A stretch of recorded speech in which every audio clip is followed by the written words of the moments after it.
Bien sûr, vous nous suivez sur le hashtag Motors MXGP. Vos messages d'encouragement nous font plaisir pour Romain Febvre. Vous êtes à fond avec Romain Febvre et regardez ce podium virtuel du Grand Prix. Si ça en reste là, Romain Febvre gagnerait ce Grand Prix, même nombre de points que Geiser, mais c'est lui qui remporterait. Vainqueur, ouais, il lui rendrait la monnaie de ce que l'on a vécu lors d'un Grand Prix précédent. Attention à ouais, Geiser bah oui, là. voilà, Attention à Geiser qui a essayé de prendre l'intérieur. Bien sûr. Et Romain qui a fermé la porte. C'est bien fait de la part de Romain, solide. Ne pas regarder derrière. Romain continue à cravacher. C'était au Mexique. C'était au Mexique.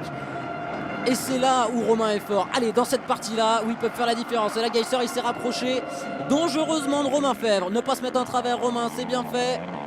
Et continuer à essayer d'être performant sur cette partie. La belle amplitude de Romain Febvre qui va chercher l'extérieur. Geiser aussi, mais lui, il s'est un petit peu tassé là, dans les hoops.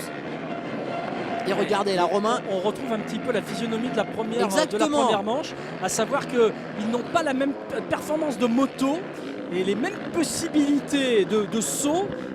Ils ont chacun leur partie préférée sur ce tracé extrêmement technique de Saint-Jean-d'Angély. Et la petite amie de Romain Febvre qui vit complètement son Grand Prix. On a vu que Romain là est un petit peu... On espère qu'elle va pouvoir décroiser les doigts après la course, parce que là ça reste bien coincé. Ah ouais, là elle est un petit peu tendue.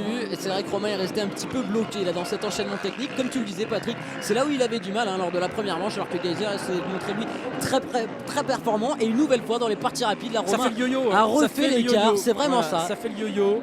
Il va falloir limiter les erreurs alors qu'on s'approche des 10 dernières minutes de la course. Limiter les erreurs pour empêcher Team Geiser de s'ouvrir une fenêtre de dépassement. C'est ça, exactement.